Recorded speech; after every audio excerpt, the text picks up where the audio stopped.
what do you need? Do you need a degree to get that job? What schools offer that degree?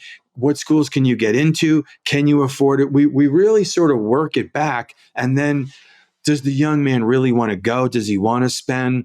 Do parents want to spend $200,000-$300,000 sometimes 4 years of his life? Is that something that he really wants to get into? We had this whole discussion with his parents. Anyway, he got into plumbing and electric. Now, 12 years later, his name's Ben. Ben has his own business. He has 2 trucks. He's got guys working. He's making $200,000 a year. He's 31. And there's guys that are his age that are still paying off college debt and all that. There's 2 windows of the most development, where all the wires are hooking up and all the connections are being made: birth to 5 and 15 to 20, especially for boys. Okay. Yeah. So I always tell my parents, and for your listeners, a lot of parents think, oh, a little weed's not that bad and a little that. Yes, it is. Yes, it is. In that second window of brain development, 15 to 20, they know now that smoking weed, vaping, alcohol, and again, even the screen addiction can drop their IQ by a full standard deviation, which, as we know, is 15 points. So you want to be really careful, because once those connections are not made, it's not like they can quit later on and then get it back. The connections don't happen. And then what you segued into afterwards, I just wanted to make a quick point on, as far as the parents. Yes, you have to get on the same page. One of the things that really helps me sort of get young guys to listen and buy in with me is I say, listen, don't worry. I'm going to hold your parents' feet to the fire. Bob and Jane, or, Bill and Cindy. I'm like, listen, I'm going to call them on their shit. Okay. They're doing this and they're fighting and they're doing that, especially if they're not together. They're bashing each other to the kid. Really bad. And again, I'm speaking from experience. I'm not with my daughter's mother. We got divorced 5.5 years ago. It was half my fault. Again, she did her stuff. I did my stuff. We're not together anymore. I had to do the work to clean up my stuff, my side of the street, be a loving co-parent, the best ex-husband that I could be. I joke with Scarlett's mother. I say, I'll do all these things, and I'm like, I'm back in the top 10, aren't I? I'm in the running for best husband of the ex-husband of the year awards, right? And she laughs, because that's what my daughter sees. Right. She sees, wow, mom and dad are working together, even though they're not together. We do little things as a family. We hang out. They are, nice to each other. Parents, whether you're in the same household or not, you have to look at how you're showing up, because the one thing that young guys, whether they're teens or early 20s, they see the hypocrisy. If you're like, you need to go to therapy and you're effed up and they're like, what are you two doing? Right. So again, for your listeners, you got to look at your stuff. You got to walk the walk. You got to show them that you're doing the same thing. Like for dads, because I'm assuming your listeners are more men, you got to treat his mother like you want him to treat her. You can't be snapping or weird with the mother and then expect him to listen to her. Say that again, man. That is powerful. Yeah. And again, I've done that. Listen, what I say to parents and the men that I work with, the dads, I've made every mistake in the book. Let me help you. Right. Learn from me. It's like, if you're being weird or like doing little things with the mom, you can't expect the son to like do what you want. You have to be the leader in the family. And again, some dads will be like, okay, well, whatever, then I can figure it out. Ask for help. I had to get help. We all need help. We all need someone to show us stuff. And again, not me, anyone, get help. Right. Get someone to show you what you're doing wrong. Get someone to help you see your blind spots, because it's not only going to be better for you, for your son, but it's going to be better for you too. Yeah. And men and boys, for that matter, tend to not ask for help, right? Tend to hold it in, where, I had chiropractic practices for many years, and predominantly the patients were female, because women just frankly take care of themselves better, or when there's a problem, they'll seek out help, where men almost see it as a badge of honor right? Pain and endurance and just dealing with it and shouldering it and not complaining.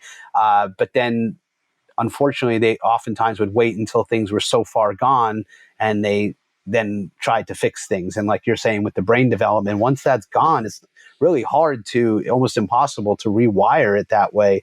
So we need to kind of have this wake up call now. So I was wondering, 'cause I saw that, and we love archetypes here at Ignite. We talk about the warrior, the king, the lover, the magician, and I know you've identified a number of archetypes that these struggling teens, young 20s men embody. And I was wondering maybe if you can shed some light on that, because I would love for dads or even moms listening where they can maybe see this going on in their children and identify, oh, wow, he's that, and I need to pay attention to that, because we want to give them something where they can identify this in their children. Would you mind sharing a little bit about that? Yeah, sure. I just want to say something real quick, what you touched on, because I know it's so important. Teen boys, the suicide rate for teen boys, for young men 15 to 30, has gone up 33% since 2010. And your audience might be like, where is that? Show me that. Just Google it, okay? And teen boys commit suicide at 4 times the rate of young girls. Again, Mm-hmm. I love young women as far as like wanting them to get everything they want. I have a teenage daughter, but young men are suffering more. Again, suicide rate 4 times of teen girls. But Wow. but to answer your question, I've discovered there's 5 archetypes with teen boys. There's the isolator, and that's the one that's usually maybe pretty good in school. Maybe he's not as athletic. He is smart, but he's isolating more on screens in his room. He's probably into porn, which the parents don't even want to kind of look at sometimes, because a lot of the dads are addicted to porn. Right. And that's really hurting him as far as his maturation, his development. The isolator is maybe a little more afraid to reach out and try to connect with girls and stuff. And again, I'm just going to give just overview. Yeah. You have the perfectionist, which is a boy that's maybe really good at school, and he does really well, but then he beats himself up. He can even be athletic. He can be in good shape, but he's more of suffering in silence. Mm. And that is also, there's another one called the overachiever.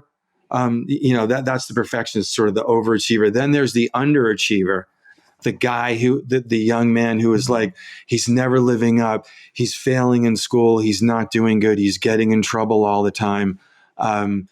You have the angry rebel, which is even much more sort of pronounced, where he's telling off mom and dad, angry, getting in trouble, vaping, fighting, screaming and yelling and all that, kicking holes in the wall, doing all sorts of crazy stuff. And then the one that, and again, I know these are just very brief outlines. I actually have a series right now that I'm posting online, so your Cool. listeners can look back. Literally in the last 3 or 4 days, I'm posting the 5 archetypes and a whole description of them, their issues, what parents can do. But the 5th one, and the one that parents, don't want their kid to get to, is the failure to launch, where you Mm. have this post high school, has gone to some or even all of college. Now he's living back at home and he's isolating. He's working in maybe some, menial task job, if he's even working, back in his childhood bedroom, maybe down in the basement. And then the parents are beating themselves up. What did we do wrong? His older sister is doing great. His older brother is this, and he's just stuck living here, pissed off at us. And what parents realize is that if they go back, they realize where they didn't push him and squeeze him and give him boundaries. And so now it's sort of gotten out of control.